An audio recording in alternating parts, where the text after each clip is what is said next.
आज स्वर्गीय चौधरी रणबीर सिंह जी की पुण्यतिथि के अवसर पर हम लोग यहाँ पे उनके समाधि स्थल पर हम सब ने एकत्रित होकर आज उनको श्रद्धांजलि दी और जिन सिद्धांतों को लेकर उन्होंने अपने जीवन में संघर्ष किया, आज उन आदर्शों को याद किया।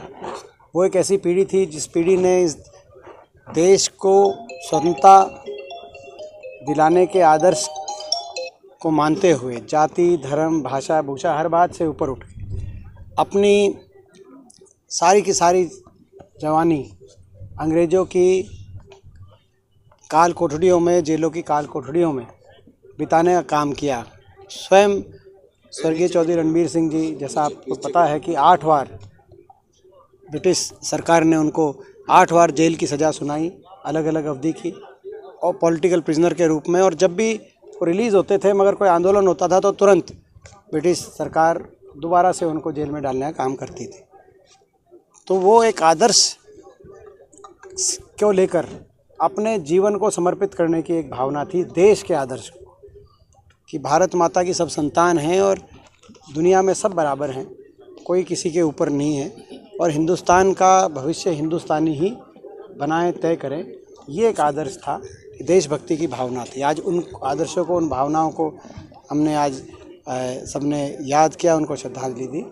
और बाकी आज दूसरा बजट का भी दिन है और अभी लोकसभा के अंदर बजट पेश हो चुका होगा, लेकिन आप देख रहे हैं कि मैं अभी बजट के बारे में डिटेल कोई कमेंट नहीं कर सकता बिना बजट को देखे जाने।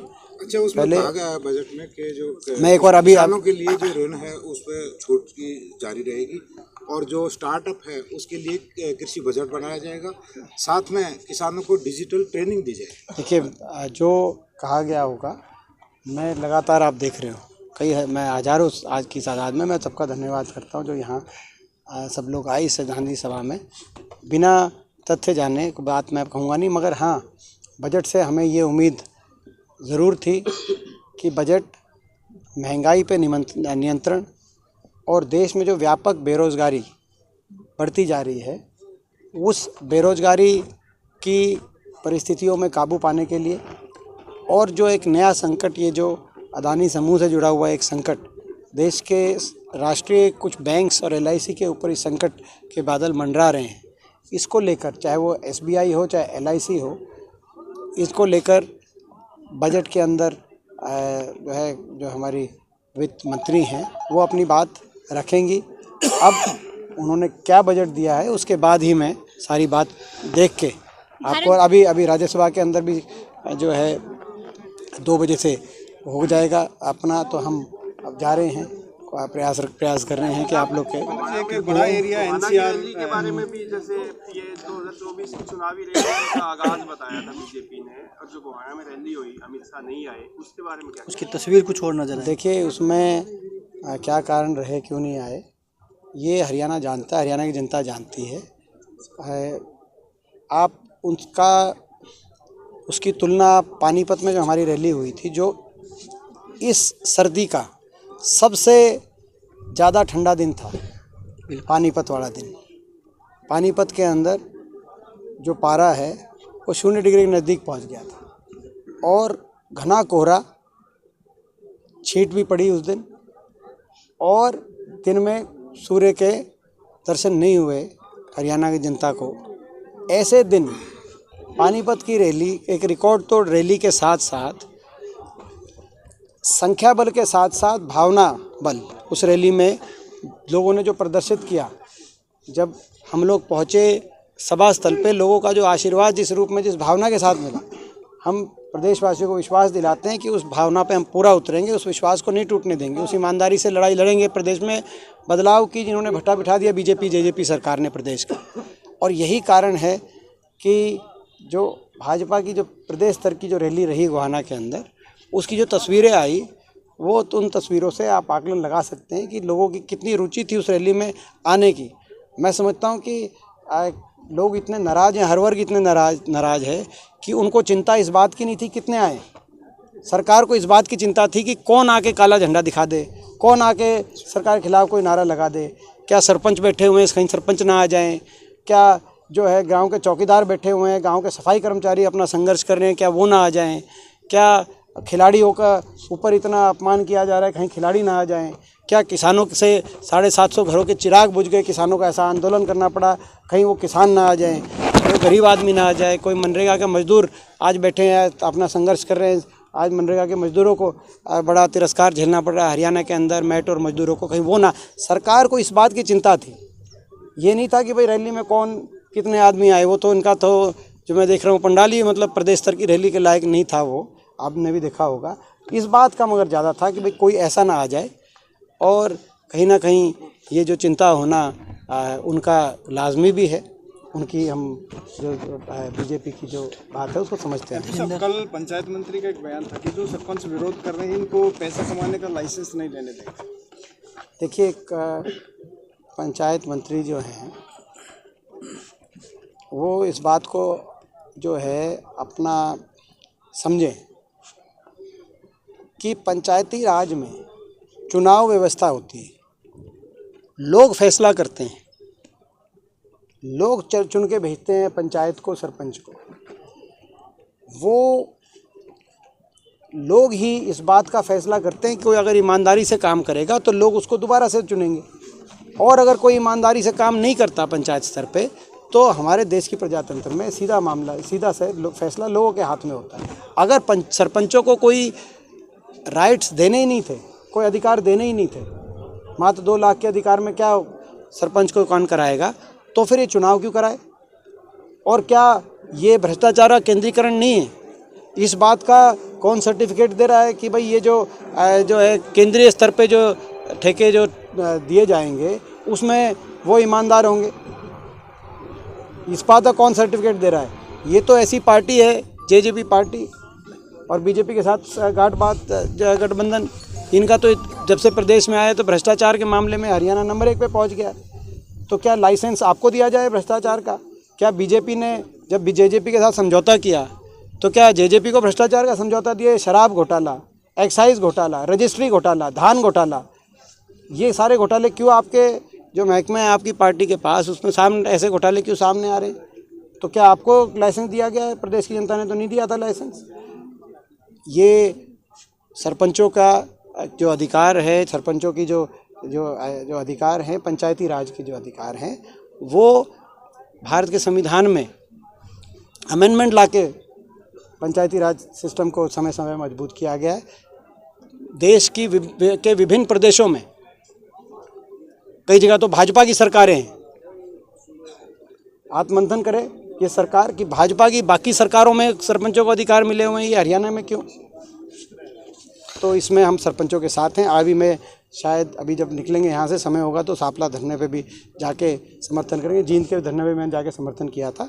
ये सरपंचों के अधिकार में सरकार को वृद्धि करनी चाहिए।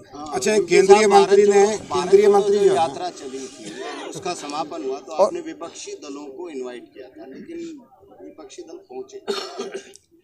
देखिए, बहुत से विपक्षी पार्टी थे, बहुत से विपक्षी दल, और स्वयं मैं समझता हूँ कि बहुत लोग तो जो है हुड्डा साहब के साथ ही गए थे, तो बहुत से दल थे और उनके प्रतिनिधि थे। नहीं, उसमें बीएसपी है, बीएसपी के भी सांसद थे, बीएसपी के भी सांसद थे उनके प्रतिनिधि के तौर पे, समाजवादी के भी सांसद थे। तो यात्रा की वो आप पहले जानकारी पूरी प्राप्त करो, कौन से दल ने अपने प्रतिनिधि भेजे थे। उन्होंने ये कहा कि ये केंद्र मतलब नहीं, वो ठीक है, मगर आप कांग्रेस की जो है आपको देखो, आपको कुछ प्रश्न नहीं मिला तो उसमें ये नहीं है कि भाई मतलब आप ये कहो। दीपेंद्र जी, एक बड़ा एरिया हरियाणा का एनसीआर में, क्या इस बजट में विशेष पैकेज नहीं होना चाहिए एनसीआर एरिया के? देखिए, एक था एनसीआर प्लानिंग बोर्ड। जब यूपीए सरकार थी तो एनसीआर प्लानिंग बोर्ड के माध्यम से एनसीआर क्षेत्र के विकास के लिए व्यापक बजट का प्रावधान किया जाता था। यहाँ तक कि हमारे यहाँ केवल इंफ्रास्ट्रक्चर नहीं, सड़कें आप देखो, बहुत सी सड़कें एनसीआर की उस समय जो है 4 लेन सड़कों का उस ग्रांट आई थी, गांव के बाईपासेस की ग्रांट आई थी पूरे एनसीआर क्षेत्र में। और कई शैक्षणिक संस्थाओं में भी, इवन ये जो हमारी जो यूनिवर्सिटी है यहाँ पे रोहतक में जो बनी, इसके अंदर भी एनसीआर प्लानिंग बोर्ड ने जो है अपना कुछ ना कुछ बजट दिया था। इस अपना जो रोहतक में जो नई यूनिवर्सिटी बनाई थी अब एनसीआर प्लानिंग बोर्ड से पिछले 8 साल में इस सरकार ने कोई भी प्रोजेक्ट मंजूर नहीं कराया है। लगभग एनसीआर प्लानिंग जो है बोर्ड का ना जो सदुपयोग किया गया, और ऊपर से जो ऊपर की सरकार है उन्होंने भी उसकी वजह से बजट धीरे धीरे उसका कम कर दिया है। तो ये पूरा कितना नुकसान है आप अंदाज़ा लगाओ। यहाँ तक कि जो है एनसीआर के विकास के लिए हरियाणा की बात कर रहा हूँ मैं, हरियाणा में एनसीआर के विकास के लिए जो कार्य होने चाहिए थे, मेट्रो का विस्तार होना चाहिए था, आरआरटीएस का उदाहरण मैं देना चाहता हूँ। आरआरटीएस यूपीए सरकार के समय कमलनाथ जी मंत्री थे, हमने दिल्ली को चारों तरफ आरआरटीएस से जोड़ने की योजना बनाई थी। एक योजना दिल्ली से हिसार तक rapid rail transit system, RRTS मतलब रैपिड रेल ट्रांसिट सिस्टम जो मेट्रो से तेज चले, और मगर मेट्रो अथॉरिटी की ट्रेन हो, रेलवे की नहीं हो, डेली पैसेंजर्स के लिए।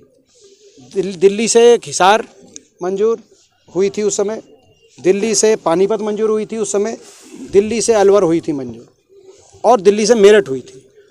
अब हरियाणा में ऐसी सरकार आ गई कि ये जो 3 थी, दिल्ली से पानीपत, दिल्ली से अलवर वाया गुड़गांव रेवाड़ी, और दिल्ली से हिसार वाया रोहतक, इन 3 का तो कहीं जिक्र ही नहीं। फाइल ही मुख्यमंत्री जी वही महम वाला सवाल करेंगे, रेल की लाइन वाला। मैं उनसे कहूँगा कि जी फाइल भेजनी पड़ेगी। और दिल्ली से मेरठ का उद्घाटन हो रहा है, जो है आप समझें, वहाँ भी हो सकता है भाजपा की सरकार हो, मैं उसमें नहीं जाना आता, मैं राजनीति से ऊपर उठ के बात कर रहा हूँ। वहाँ मेरठ का आपका हाईवे भी बन गया 8 लेन, हमने यहाँ 6 लेन हाईवे कब बना दिया था मेरठ का, तो कहीं वहाँ पे काम भी शुरू नहीं हुआ था। और वहाँ पे मेट्रो भी पहुँच गई मेरठ तक, वहाँ इंफ्रास्ट्रक्चर भी बन रहा है, औद्योगिक क्षेत्र भी लग रहे, नोएडा में विकास हो रहा है, गुड़गांव का जो निवेश आ रहा था वो नोएडा चला गया। और यहाँ आरआरटीएस जो हरियाणा में 3 पहले मंजूर थी, जो है आप पानीपत तक बनाओ, आपका करनाल से आप निर्वाचित हो, पहले आप वहाँ का काम शुरू करा दें। आप जो है हिसार से, आप उप मुख्यमंत्री का क्षेत्र है, आप हिसार वाला करा दें, कोई तो शुरू कराएं। मगर एनसीआर प्लानिंग, एनसीआर क्षेत्र के लिए ये मैं मांग करता रहा हूँ। यहाँ देश में सबसे ज़्यादा जो है आबादी का दबाव है एनसीआर क्षेत्र में, लोग माइग्रेट होकर आ भी रहे हैं यहाँ के विकास के लिए। आपकी बात सही है, ये व्यापक जो है योजनाबद्ध तरीके से काम होना चाहिए। हमने प्रयास किया था, कहीं एयरपोर्ट की प्लानिंग थी, कहीं मेट्रो को आगे लेके जाने की, कहीं जो है औद्योगिक क्षेत्र जैसे आईएमटी आप देख रहे हो, अगला आईएमटी मदीना में आपको पता है कि एक्विजिशन चल रही थी। ये पूरा एनसीआर क्षेत्र का खरखौदा में आईएमटी हमने स्थापित करी थी, प्लानिंग के साथ चल रहे थे। अब तो कुछ बचा ही नहीं। 9 साल में कोई प्लानिंग छोड़ो, जो हमारे टाइम के मंजूरशुदा प्रोजेक्ट्स थे, मैं सरकार से ये जो है ये अपील करता हूँ, कम से कम उसके बारे में वाइट पेपर दे दें। महम की रेलवे लाइन देखो, हमारे समय 3 रेल की लाइन हमने मंजूर करके काम शुरू करा दिया था। रोहतक से रेवाड़ी 3 साल में ख़त्म, जींद से गोहाना होकर सोनीपत 2 साल में ख़त्म, और महम वाली जो रेल की लाइन है पूरा ज़मीन एक्वायर करके इनको दे दी थी। अब 9 साल में बुलेट ट्रेन चलाने वाले, हमारे द्वारा मंजूर कराई गई रेल, हमारे द्वारा मतलब हमारी सरकार के द्वारा बजट पूरा प्रावधान करा के एक्विजिशन दिए गई, मगर आप देखो क्या स्थिति। सच्चाई तो कहनी पड़ेगी। यात्रा के बाद या बीजेपी वाले कहेंगे कि जी बुलेट ट्रेन चल रही है हिसार तक, मैम तक। तो हम देखो एक चीज़ और एक सवाल पूछना चाहूँगा मैं सर। गोहाना रैली से पहले काफ़ी वीडियो वायरल हो रही थी लोगों की, जो इको गाड़ियों वाले जो होते हैं, सवारी वगैरह जो होते हैं, वो वीडियो बना डाल रहे थे कि भाई हमारी गाड़ियाँ उठाई जा रही हैं, और मीडिया चैनलों पे भी वो फ़ोन कर रहे थे कि हमारी आवाज़ उठाओ। तो क्या इसको ज़बरदस्ती कहेंगे कि वो बिल्कुल ज़बरदस्ती पहुँचो, नहीं तो चालान काट दिया? ये वही जो है, जो हरियाणा के अंदर जो इनेलो की सरकार रही थी चौटाला साहब की, उस समय के दिन याद आ गए रैलियों को लेकर। उस समय भी ऐसे ही जो है स्कूल की प्राइवेट बसें ज़बरदस्ती ली जाती थी, गाड़ियाँ ली जाती थी, और जब हमारी सरकार थी तो इस प्रणाली को समाप्त किया गया था। भाई रैली में जिसको आना है वो आएगा, जिसको नहीं आना नहीं आएगा, आप ऐसे नहीं प्रताड़ित कर सकते। तो ये मेरे पास भी ये बात आई, तो हम इस बात का जो है इस बात को धन्यवाद। और जी